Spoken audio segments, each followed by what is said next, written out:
आज हमारे माताजी महाराज साहब का स्वर्गवास हुए 30 साल पूरे हुए हैं। 54 साल में उन्होंने दीक्षा ली, 29 साल तक दीक्षा पाली और आज गए को 30 साल हो गए हैं उनको। भगवानों, एक ऐसी लड़की इस धरती पे आई थी कि बचपन से ही उसके हिम्मत भरी हुई थी, बचपन से ही उनके पास हिम्मत थी, निडरता थी, निर्भयता थी। छोटे थे, ननिहाल में गए हुए थे और बाहर कुआं था, तो रात 7-8 साल के होंगे वो, तो कुएं में जाकर पैर छोड़ के बैठ गए, नमो हरियंताणं नमो सिद्धाणं करने लग गए। और उनको देखना था कि भूत आता है रात को कुएं में से और वो पकड़ता है, तो नवकार मंत्र के आगे भूत का कुछ नहीं चलता, तो मैं नवकार मंत्र गिनूंगी और भूत मुझे पकड़ेगा नहीं। ये इस भावना से कुएं में पैर डाल के रात के 12 बजे के बाद, आधी रात को, मंचर नाम का गांव था उनका, ननिहाल का, तो मंचर के कुएं में जाके बैठ गए। वो तो मामा जी अच्छे हुए कि मामा जी भी किसी काम से बाहर आए और उन्होंने देखा, अरे शांता यहाँ कुएं में बैठी है। बोले मैंने भूत देखनो है। कहीं कहो मैंने भूत देखनो है, नवकार मंत्र आगे भूतरो कहीं नहीं चाले, जिको मैंने देखनो है। उठा के लेके आए और उनको सुला दिया। बचपन से ही ऐसी करामाती थे वो, बचपन से ही हिम्मत बहुत थी, डर बिल्कुल लगता नहीं था। और हमेशा कहते थे रात्रा 12 बजे अमावस्या दिन मैंने कोई स्मशान में जाने बैठन तो केवे तो मैंने डर वाटे नहीं, बारला भितारलो डर वाटे नहीं, क्यारो डर वाटे नहीं, मैंने मरण रो डर वाटे नहीं, क्यारो डर वाटे। ऐसे वो पहले से निर्भय थे, निर्भय थे। तभी तो हम 5 आदमी को लेकर ठेठ दिल्ली तक पहुँचे। हम 4 छोटी छोटी, हमारे मधुस पिताजी, मंगल प्रभा जी 19-20 साल के, मैं 25 साल की और अरुण प्रभा जी 25 साल के, इतने को लेकर दिल्ली पहुँचे। पर उनको ऐसा नहीं लगा कि रास्ते में कुछ हो जाएगा, कुछ डर लगेगा। आदमी था साथ में, वो एकदम भागा टूटा आदमी था, एक साइकिल वाला आदमी था। तो हमारे माताजी महाराज साहब बचपन से निडर थे। दूसरी बात, हिम्मत इतनी थी उनके पास, उनकी 16 साल में तो शादी हो गई, 16वें साल में शादी हो गई, अच्छा लड़का मिल गया। उनकी माँ का स्वर्गवास, वे 9 साल के थे तभी हो गई थी। वे 2 बहनें और 1 भाई थे। तो वे हमेशा स्कूल में जाने का प्रयास करते थे, पर स्कूल में जाने के बाद पहले लड़कियों को स्कूल में नहीं भेजा जाता था, पर वे जाते थे। छोटा गांव था और इनका घर बड़ा था, तो बड़े घर का बच्चा उसको कौन नकार दे, वे जाके बैठते थे। उन्होंने पढ़ाई करी वहाँ पे। पढ़ाई करने के बाद 5वीं में 4थी कक्षा पूरी हुई और पंचम जार्ज वहाँ पर इन्फेक्शन के लिए आए। तो सबको पूछा किसी को कुछ कहना है क्या, तो शांताबाई ने हाथ ऊपर किया, मुझे कहना है। बोले मुझे 5वीं में पढ़ने की आज्ञा मिली जाए, मुझे 5वीं में पढ़ना है। 4थी क्लास तो हो गई है, 5वीं क्लास में पढ़ना है। 5वीं क्लास को अभी 2 महीने बाकी थे परीक्षा को, 5वीं की परीक्षा को 2 महीने बाकी थे। और उन्होंने टीचर को कहा इस लड़की को सारी पुस्तकें दो और ये पढ़ाई करे। 2 महीने में उन्होंने 5वीं क्लास की पढ़ाई भी करी और अच्छे नंबर से पास हुए। ऐसे पहले से उनके अंदर कर्तव्यगारी थी और हिम्मत थी। हिम्मत ऐसी थी, पंचम जार्ज के सामने हाथ ऊपर करके कहा छोटी बच्ची ने कि मुझे कुछ कहना है, और कह के दिखाया। ऐसे माताजी महाराज साहब हमारे कैसे थे, एक तो निर्भय थे, दूसरी बात हिम्मत इतनी थी उनके पास, जो करना सो अच्छा करना, फिर दुनिया में किससे डरना। शादी करके ससुराल में आए तो पतिव्रत धर्म कैसे पालना चाहिए ये खुद भी ध्यान रखते थे और वहाँ की बहुओं को भी सिखाते थे।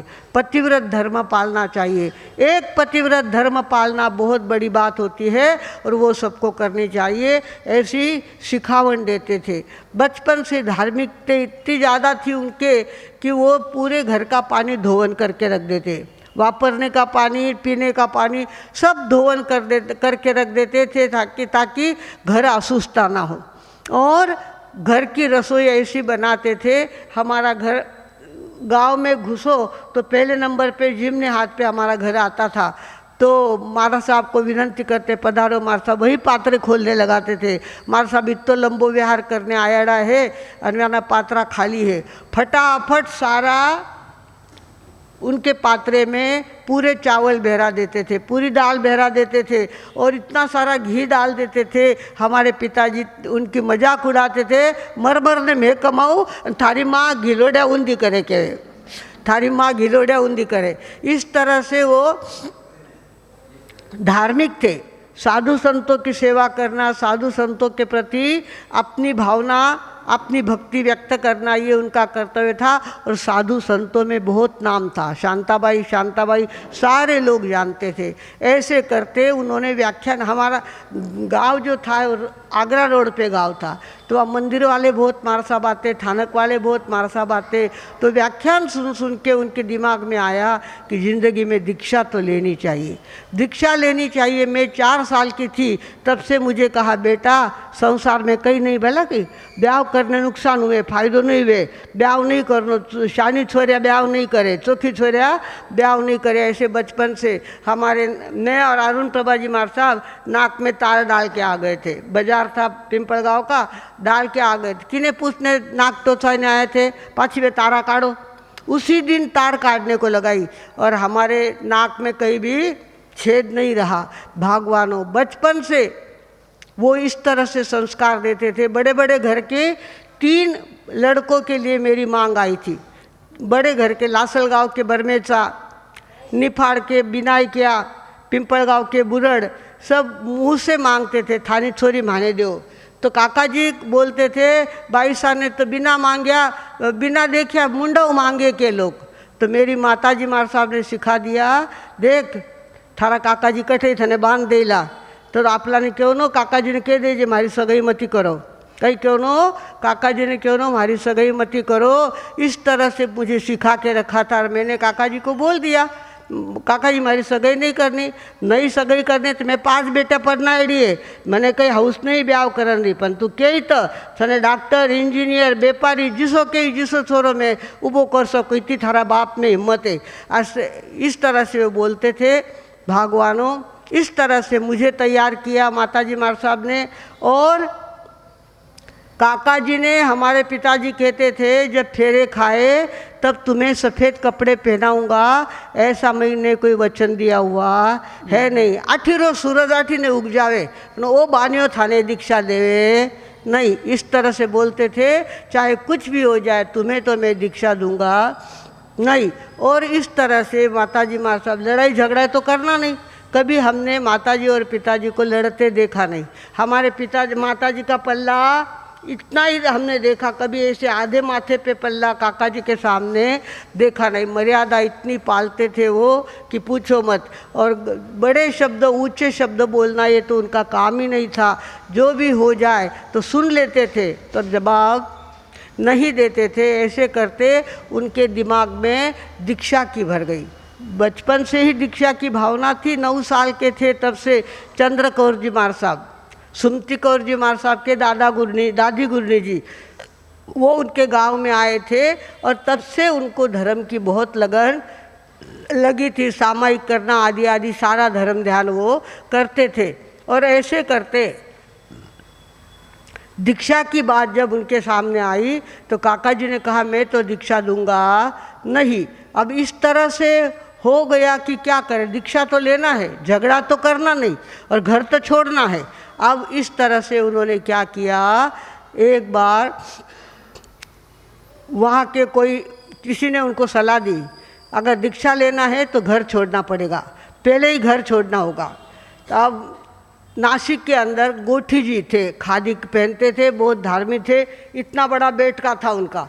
और उनके पास गए माताजी महाराज साहब, मैंने घर छोड़ना है पर किसो कोई घर छोड़ूं। तब गोठी जी ने कहा, रेलवे स्टेशन पे जाके खड़ा हो जाना बोले, और जो गाड़ी रुक जाए उसमें बैठ जाना, जहाँ जाती हो गाड़ी वहाँ चले जाने, वहाँ महाराज साहब हो तो महाराज साहब के पास चले जाना। उन्होंने कहा। और रात के समय, घर दिन को तो निकल नहीं सकते, पिताजी का कड़ा पहरा, और दिन में उनकी उनके सामने कौन हिम्मत करे। रात के 12 बजे, रात का 12 बजे के बाद पिताजी को पक्की नींद आ गई थी। उस समय प्रज्ञा जी के पिताजी छोटे थे, 9-10 साल के, और उन्होंने कहा देखो जुकार मारा मथे जीव आसल वे मने सहायता करीला। सबने, हम सब जाग रहे थे, हमारे पिताजी भैया ऊपर सो गए थे डर के मारे, भाई जावन रुके हुए है ना पे कहीं करा, तो वो तो जाके सो गया। मैं उसके पास गई, भाऊ अरे भाई जायरी है, उन्होंने कहने पैसा कट, किल्ली फेंक दी मेरे पास, उन गल्ला में जितना पैसा ले ले सकरात के तू, और मैं नीचे नहीं आऊँ के। उसने कहा मैं नीचे नहीं आता, काका जी का स्वभाव बहुत कड़क था, मैं नीचे नहीं आऊँगा, पर तुम किल्ली ले लो। तो मैं, अब काका जी घोर रहे थे, नींद आ रही थी उनको, डबल गादी पे सोते थे वो, तो सोए हुए थे, और मैंने धीरे से चाबी दो कुलूप खोलने के बाद दुकान में अंदर जाया जाता था। पहली किल्ली खोली, कई आवाज़ आ गई, काका जी उठ गए तो गए काम से। तो इस तरह से 2 चाबियाँ खोल करके अंदर गई। गले में इतने सारे पैसे थे, नोटें थी, और वो सारी मैंने क्या करी, अपने फ्रॉक में भर ली, अपने फ्रॉक में भरी, और वापस तावाला लगा दिया।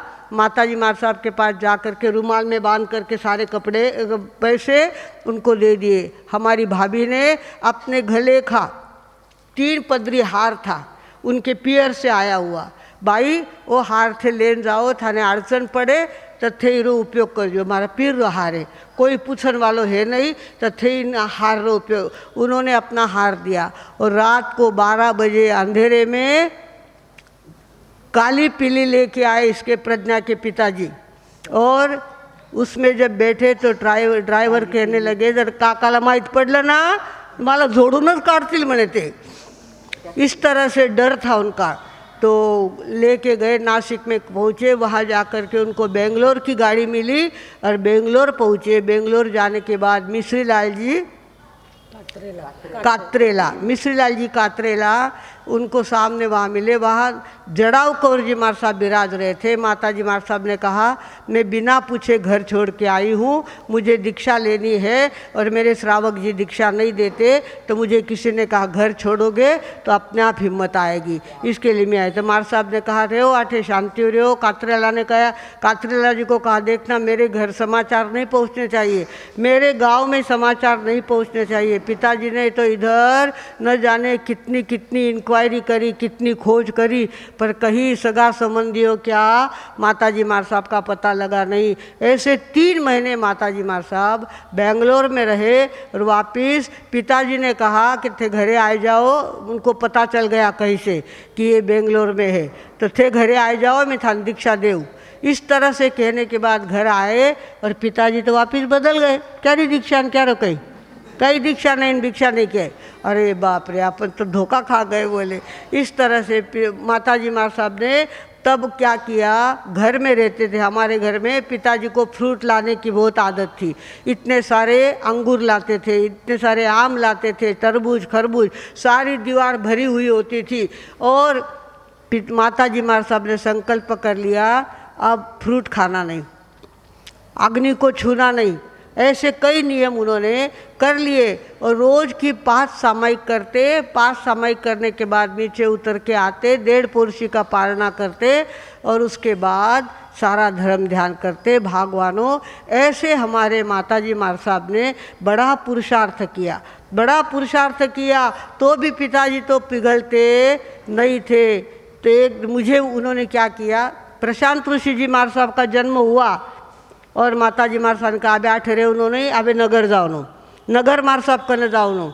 मैं नगर गई, 1.5 साल बाहर रहने के बाद माताजी मार साहब का पत्र आया, तू थारा भावसा ने लिख कि मैंने दीक्षा देव में मोटी उगी आबे, तू था पत्र लिख। तो उन्होंने लिख के भेजा पत्र मुझे, ईश्वर लिखने पास तू भेज।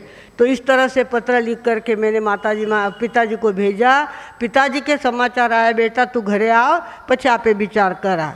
तो मैं वहाँ गई तो मेरी परीक्षा लेते थे। मैं आरसे में कितना कांच में कितना मुंह देखती हूँ, अपने बाल कितने संवारती हूँ, मेरा ध्यान नखरे में कितना है, ये सारा पिताजी ने अभ्यास किया। और 15 दिन के बाद दोपहर की नींद के बाद सो करके उठे थे और मैं ऊपर गई थी तो कहा कह बेटा, तो मैं हमको बहुत प्यार से रखते थे वो, तो मैं जाके बैठी, मैंने कहा भाऊसा काका जी मन दीक्षा लेवनी ना।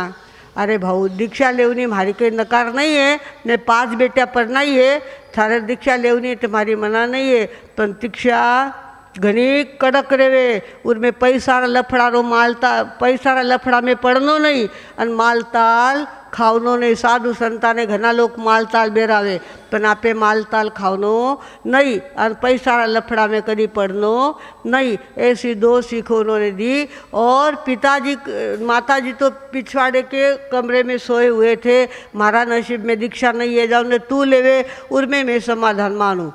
और माताजी मैंने पिताजी से सारी बातें कही, मैंने कह के देख बेटा ब्यावरी बरी बार नहीं तो मने आवे, पण दीक्षारी योगान पात्रा रो कई मने जमे नहीं। तू नगर में जाए ने थारा मुठ्ठा जी ने कहीजे और चोखा पात्रा चोखा कपड़ा थाना ओघा सगो मंगाए लेजे।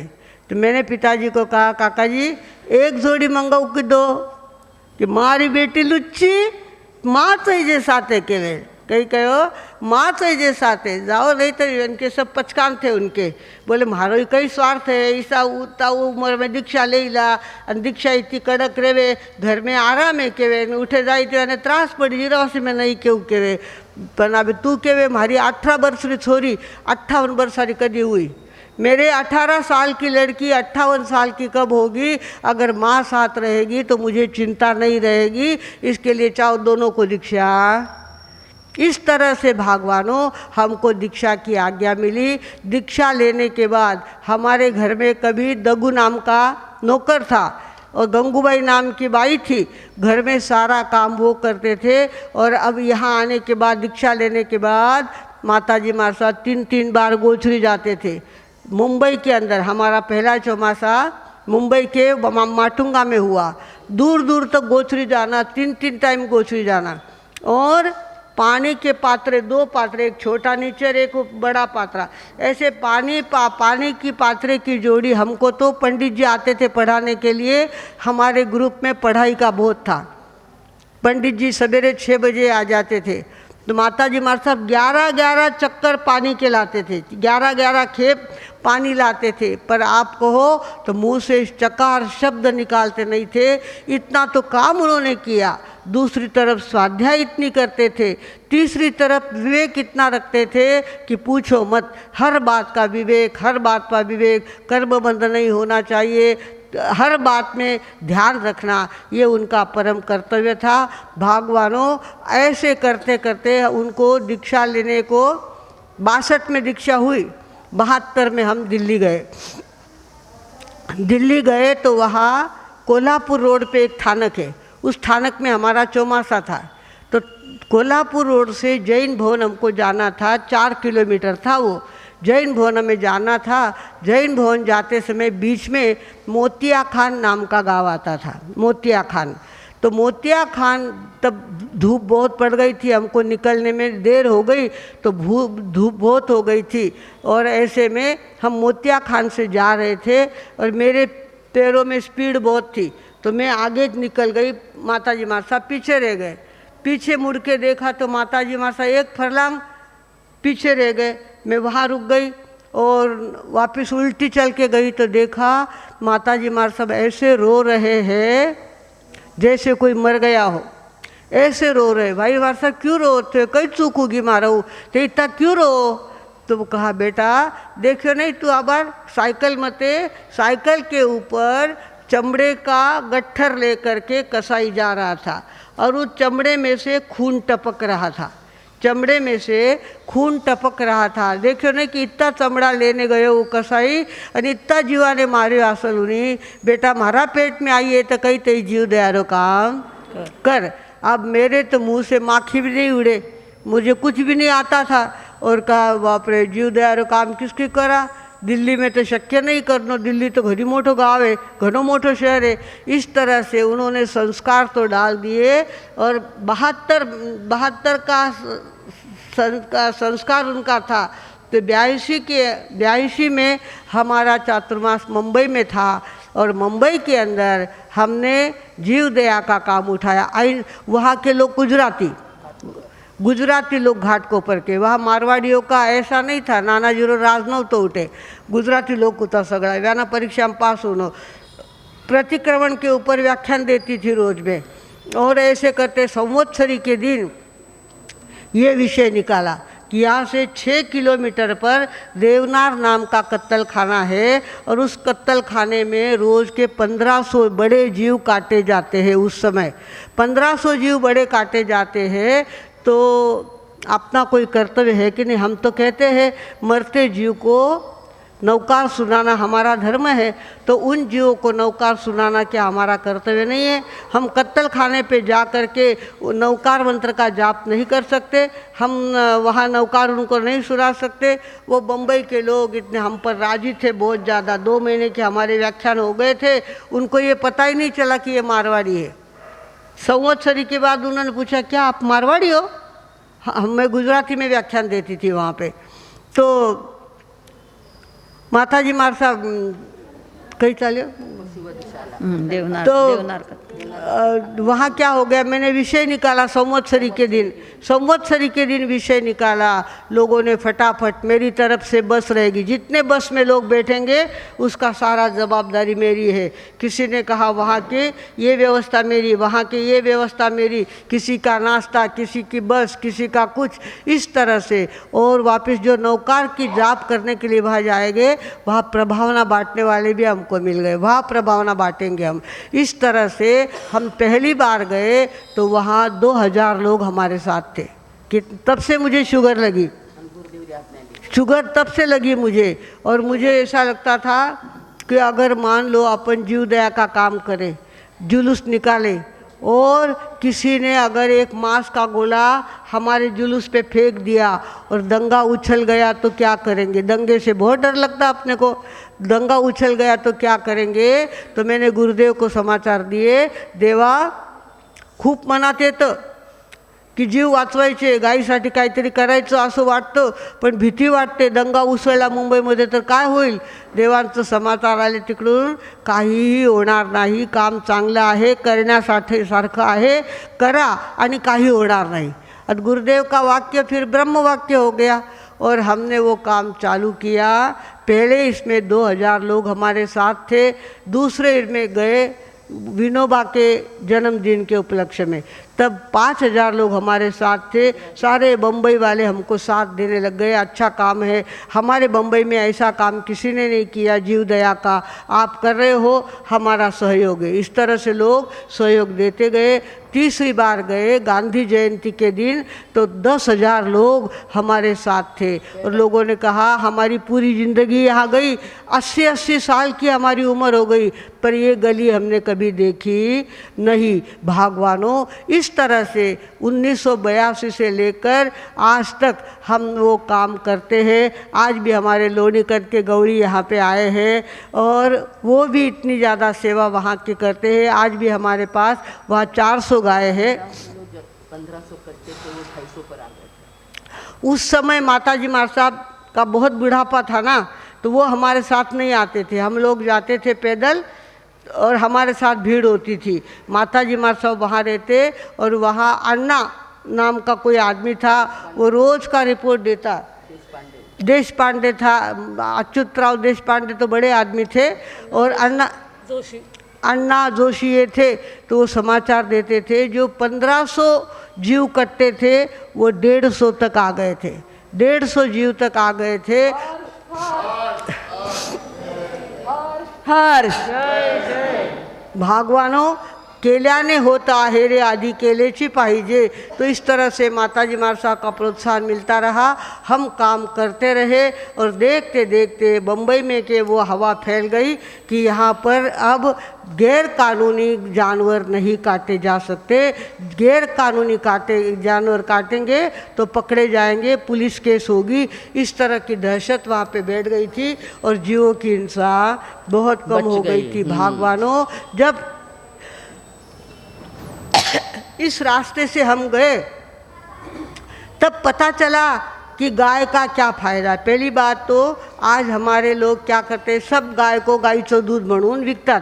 सगळ्या गायींच्या दुधाला दूध नाही म्हणत। वास्तविक पाहता जर्सी होस्टन जी गाय असते तिला खांदा नसतो, उसको खांदा नहीं होता है। और खांदा जिस गाय में होता है वो देशी गाय कहलाती है। उस खांदे में से सूर्य केतु नाड़ी निकलती है। गाय की सूर्य केतु नाड़ी निकली, वशिंड होता है ना यहाँ पे, उसमें से सूर्य केतु नाड़ी निकलती है। तो गाय के घास का जो दूध बनता है उसके अंदर सूर्य की किरणें ऊपर से पड़ी कि उसके अंदर सोने का तत्व आ जाता था। सोने का तत्व वहाँ आ जाता है और वो दूध के अंदर वो सोना मिला हुआ होता है। उसका पीला रंग जो गाय की दूध का होता है उसका कारण उसका वो सूर्य केतु नाड़ी का प्रभाव होता है।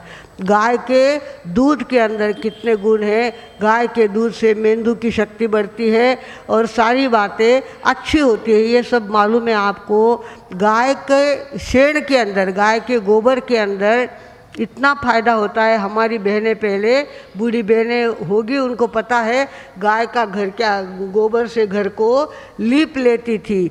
उससे उनके हाथों में ताकत, लचीलापन होता था। हड्डियाँ के अपनी हड्डियाँ कैसी हो गई, कड़क हड्डियाँ हो गई। स्कूटर से गिरे कि फ्रैक्चर, फर्शी पर से गिरे थी फ्रैक्चर, क्योंकि हमारी हड्डियाँ लकड़े जैसी हो गई है। और गाय के गोबर में जब हाथ फिरता है तो हमारी हड्डियाँ लचीली रहती है। गाय के गोबर में बहुत शक्ति होती है। गाय का गोबर सोना होता है। भगवानों, अगर किसी के पेट में जहर गया है और उसको गाय के गोबर में पानी डाल के और छान के पिला दिया जाए, उल्टी हो जाए तो सारा जहर निकल जाता है। और गाय के गोबर के कारण से डिलीवरी नॉर्मल होती है, सीजर नहीं करना पड़ता। इसका प्रैक्टिकल हमने देखा है। लोगों को कहते तो रहते ही हम, सिन्नर के अंदर एक सौभाग्यवती डिलीवरी के लिए गई और वहाँ दूसरी भी बाई आके बैठी थी। तो सासू ने कहा, हमारे साहब कहते हैं ना गाय के गोबर का, तो गाय का गोबर मैं लेके आई हूँ, उसका पानी तू पी लेना ताकि तुम्हारा सीजर नहीं करना पड़ेगा। तो दूसरी ने कहा, मला पण द्या ना हो गायच्या शेणाचं पाणी, मी पण पे। डॉक्टर ने क्या कहा था, इनका सीजर करना ही पड़ेगा और सवेरे 4 बजे तक डिलीवरी होगी। उसकी सासू ने क्या किया, वो गोबर मिलाया पानी छान करके अपनी बहू को पिला दिया और 12 बजे के पहले उसकी डिलीवरी हो गई। फटाक से डिलीवरी उसकी हो गई। और दूसरी जो आई थी उसके साथ में दूसरा पेशेंट था, उसकी भी डिलीवरी हो गई। डॉक्टर ने 4 बजे का कहा था और 12 बजे के पहले उनकी डिलीवरी हो गई। भगवानों, गोबर के अंदर इतनी ताकत होती है। हम तो गाय के गोबर को तुच्छ समझते हैं। और आजकल की कॉन्वेंट पे पढ़ने वाली लड़कियां कहती है हम मेहतरानी थोड़ी है जो गाय का गोबर उठाए। आजकल ऐसा हो गया। हम तो जाते थे गांव के बाहर और वहाँ इतनी गायें होती थी तो टोपली भर सेन लेकर के आते थे। माताजी मारसा कहते थे आज घर सारवना है तो गोबर लेने आइए। तो गोबर लाने के लिए जाते थे। गोबर में हाथ डालना कोई बड़ी बात नहीं थी, पर आजकल लड़कियों को गोबर में हाथ लगाना भी मुश्किल होता है। भगवानों, अब ज़माना बहुत बदल गया, पर गाय के गोबर में बहुत शक्ति होती है। तीसरी बात, गाय का गोमूत्र। अगर सवेरे आधा कप गोमूत्र आप पी लो, खाली पेट पीना, खाली पेट गोमूत्र पी लो और उसके ऊपर से 1 गिलास पानी पी लो, आपका पेट ऐसा साफ हो जाएगा जैसे आपके फर्श साफ होते हैं, ऐसा आपका पेट साफ हो जाएगा। और आपके पेट में अंग्रेजी दवाओं का कोई टॉक्सिन अटका हुआ होगा, वो सारा निकल जाता है और पेट आपका शुद्ध बनाता है। कौन? गाय का गोमूत्र। गोमूत्र में इतनी ताकत होती है। आजकल तो हम लोग क्या करने लगे, गोमूत्र को उबाल कर गो अर्क तैयार करते हैं, और गो अर्क भी लिया तो उसका फ़ायदा होता है। हमारे श्रीमप्रीति जी महाराज साहब तो साथ में बोतल ही लगते हैं, थोड़ा भी कुछ लगा तुरंत वो ले लेते हैं आज भी। तो भगवानों, गाय के गोमूत्र में इतनी ताकत है। तीसरी बात, गाय के पैरों के खुर में इतनी ताकत है, गाय जहाँ खड़ी रहती है वहाँ आजू बाजू का पानी होगा, वो पानी सब गाय के खुर के नीचे आ जाता है। इसका अनुभव हमने देखा जब लोनीकंद की गौशाला हमने चालू करी थी, तो वहाँ के ट्रस्टियों ने आके कहा, महाराज साहब अब पानी लाना हो यहाँ पे पाइपलाइन से तो 30 लाख का खर्चा है, 30 लाख का खर्चा है। हमने कहा हमारी 36 गायें बची हुई थी, हम वाड़वेकर में चौमासा था हमारा, और तब 36 ट्रकें कत्तल खाने में जाने वाली गायों को मिलिंद एक बोतलें उस दिन आपने दिए ना उनको 365 रुपये, वो आए थे और उन्होंने 36 गाय लाई थी। बछड़े थे, गाय का दूध पीने वाले बछड़े, उनको बोतल से दूध पिलाया, उनको बड़ा किया, बड़े बड़े वे जानवर बने। और उस समय हमारे गौशाला के अंदर हमने प्रयोग किया, हमारी गाय जहाँ खड़ी रहती है, हमने सुना है, हमने पढ़ा है, तो गाय जहाँ खड़ी होती है वहाँ अगर वो लिया बोर लिया तो पानी लगता है। हमने अपने ट्रस्टियों को कहा कि ऐसा करो, जहाँ हमने गाय को खड़ी की है 36 गायों को, वहाँ पर बोर लेके देखो। उन्होंने बोर लिया, वहाँ पानी लगा, रोज़ का 90,000 लीटर पानी निकाल सकते हैं, इतना पानी वहाँ पे लग गया। भगवानों, ये हमारे अनुभव की बात है। एक पहला अनुभव हमारा चंद्रपुर में आया, चंद्रपुर में पहला अनुभव आया, दूसरा हाँ चंद्रपुर, और तीसरी बात बीड़ के अंदर विजय बाबू बम्ब, हम बीड़ में गए थे, विजय बाबू बम ने कहा आप आए हो तो मुझे गौशाला खोलनी है, मेरी 2 एकड़ ज़मीन में दूंगा और आपके नाम की गौशाला खोलूँगे। मैं देखा हम उज्जवल नाम से गौशाला खोलते हैं, हमारा नाम नहीं लगाना चाहिए। बोले हम आपको पहचानते हैं, उज्जवल कुमार जी को हमने देखा नहीं, हम पहचानते नहीं हैं, हम तो आपका नाम देंगे। और उन्होंने 4 दिन में सारी तैयारी कर ली, किसी गौशाला से जानवर लेके आ गए और वहाँ पे शेड बांध के गायों को वहाँ पे रखा। 2000 लोगों का खाना बनाया, 2000 लोगों को खाना खिलाया और उसके बाद वहाँ गौशाला खोल दी। और खोलने के बाद हमारे पास आए, कहने लगे महाराज साहब गौशाला तो खोल दी पर पानी का नाम नहीं है और पानी का बहुत बड़ा प्रॉब्लम है। मैं कहा देखो हमने 2 अनुभव लेके देखे हैं, आपने जहाँ गायों को खड़ा किया है वहाँ आप बोर लेके देखो लगता है क्या पानी। उन्होंने बोर लेना शुरू किया और वहाँ उनको पानी लग गया, वे तो नाचने लग गए, अरे बाप रे इतना पानी हमारे पास निकल गया। वे तो दौड़ते हुए वापस जहाँ हम थे वहाँ पे आए और कहा कि महाराज आपने कहा वो बात सही निकली, बहुत पानी निकला है और बड़ी धार आई है पानी की, 3.5 इंच की धार पानी की आई है और बहुत बड़ा काम हो गया है। मैं तो अब सारी ज़मीन मेरी गोरक्षा के लिए 55 एकड़ ज़मीन थी उनकी। कितनी ज़मीन थी? 55 एकड़। उसमें खाली 2 एकड़ उन्होंने दान में दी थी, तो अब 55 एकड़ सारी गौशाला के लिए दे दी। उन्होंने कहा मुझे अब अपना बिजनेस नहीं करना, मेरा बेटा बिजनेस संभालेगा और मैं तो गौशाला ही करूँगा। इस तरह से भगवानों गाय के खुर में वो ताकत होती है। गाय जहाँ खड़ी रहती है वह चारों तरफ से पानी वहाँ इकट्ठा हो जाता है। जैसे माँ के गोद में बच्चा आता है और माँ को पाना आता है, इस तरह से भगवानों धरती को पाना छूटता है और धरती चारों तरफ से अपना इकट्ठा कर लेती है। इस तरह से गाय के गोबरी के धूर में भी बहुत ताकत होती है। गाय का कंडा होता है ना, गायची गोबरी, तिच्या धुरामध्ये खूप ताकद असते. वो धूर अगर आपके आँख में गया, पहले चश्मे कहाँ इतने लगते थे, चश्मे क्यों नहीं लगते थे, घर घर में चूल्हे होते थे, गाय होती थी, गाय का गोबर होता था, और गाय के गोबर के कारण से हमारे गौरियों को देखो किसी को चश्मा नहीं है, उनके घर में चूल्हे जलते हैं और गोबर का धूर उनके आँख में जाता है, आँख उनकी साफ हो जाती है, नंबर उनका आता ही नहीं है. गाय के धूर में वो ताकत है. और हमारे भोपाल के अंदर वायु गलती हुई थी, भोपाल के अंदर कोई विषारी गैस छूट गया था, पूरे भोपाल के अंदर वो हवा फैल गई थी, कहते हैं फटाफट लोग मरने लग गए थे उस विषारी गैस से.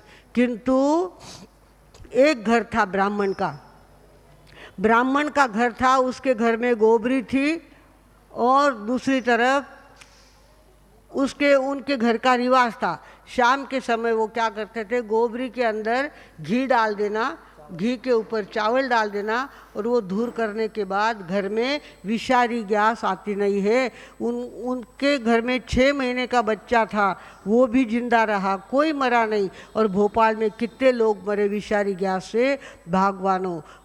गाय के गोबरी में वो ताकत होती है, वो विषारी गैस को भी शरीर में नहीं जाने देती. भगवानों, ऐसी बहुत सारी बातें गाय के, हर बात की, गाय का गोमूत्र, गाय का दूध, गाय का गोबर, सभी में ताकत है. भगवानों, ऐसी गाय जब काटी जाती है तो कितना दुख होता है.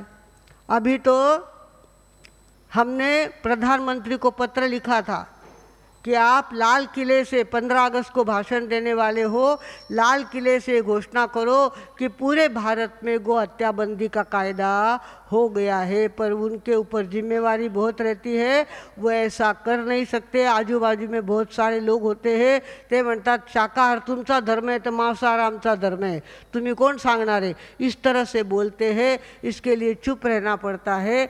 भगवानों, अभी हमारे प्रधानमंत्री ने कहा है, अभी देखो वो अफ़गानिस्तान और तालिबान का कितना बड़ा कांड हो गया.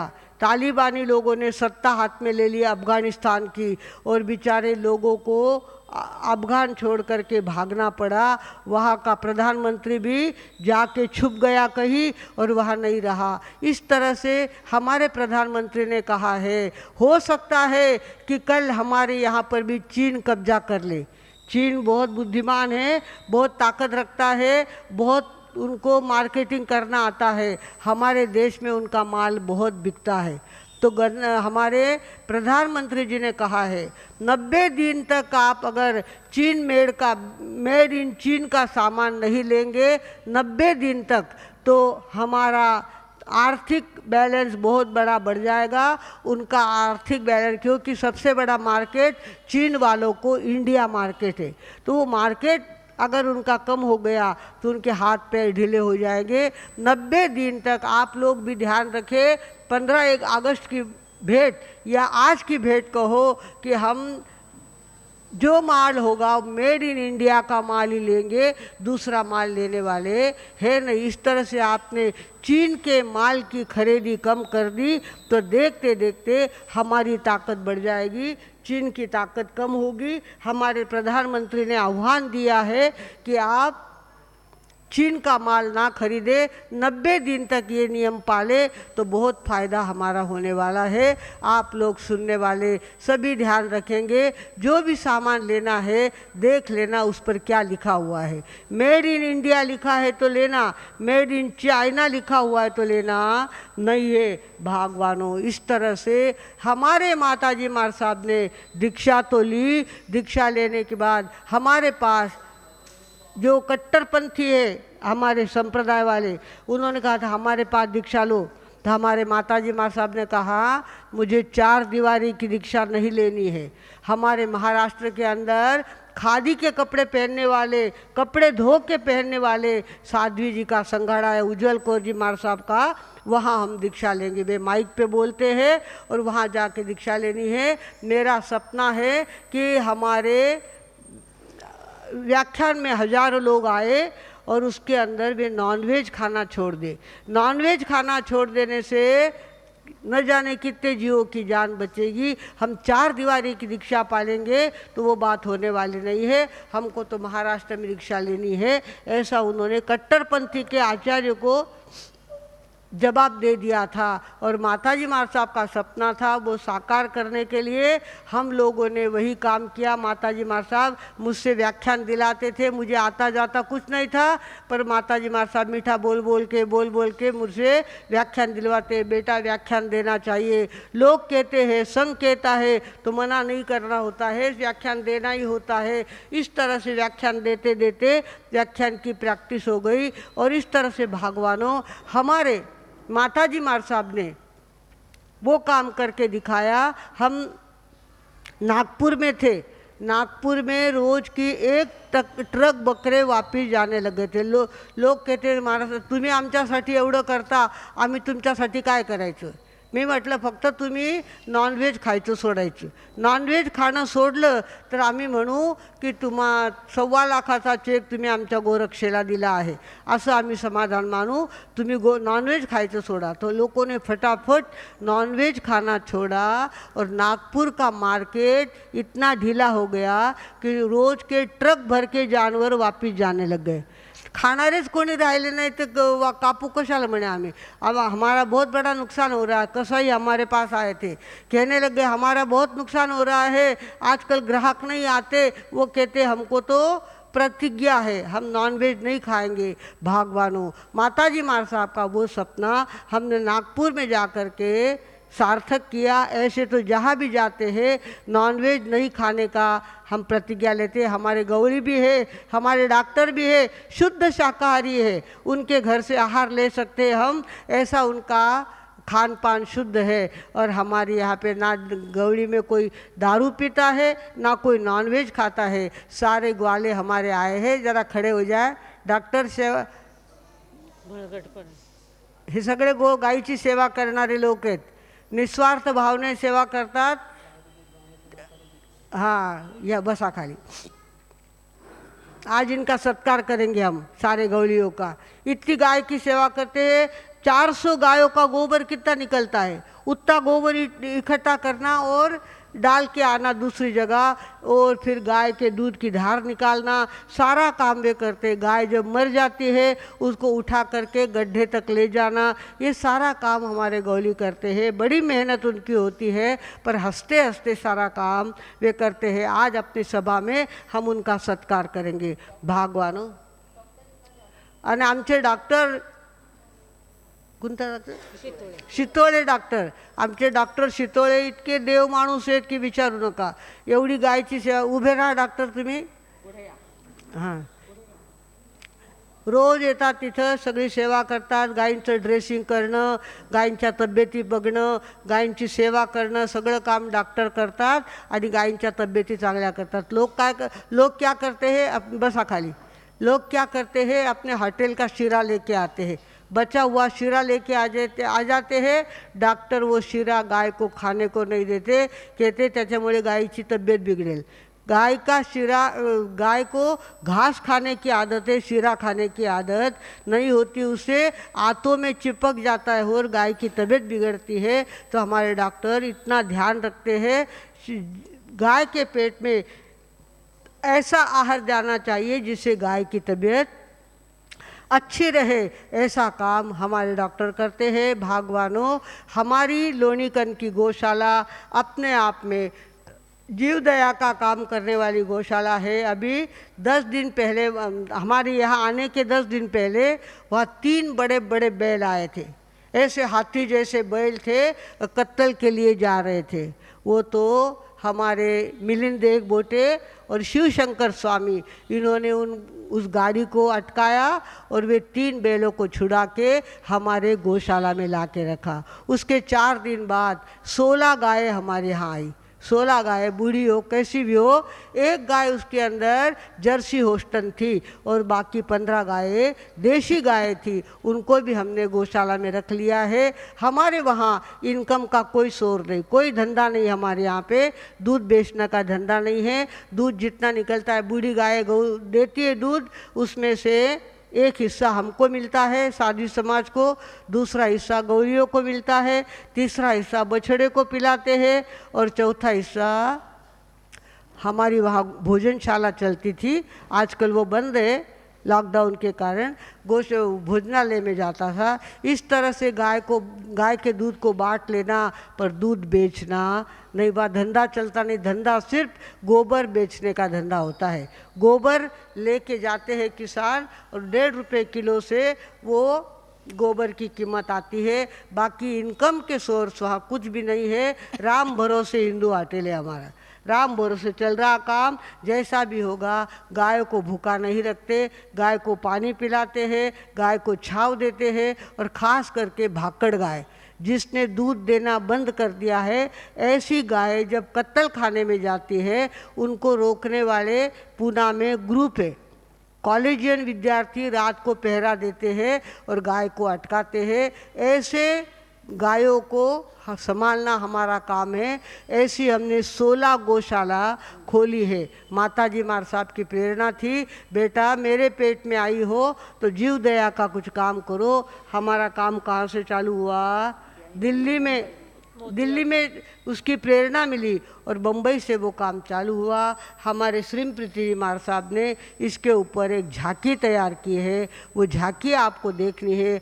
भगवानों, माताजी मार साहब और गौ सेवा, इसके ऊपर चाहे जितना बोलो उतना कम है, जितनी जानकारी दो उतनी कम है। गाय की बहुत सारी बातें हैं। गाय जानवर नहीं है, गाय चलता फिरता हॉस्पिटल है। गाय चलता फिरता हॉस्पिटल है।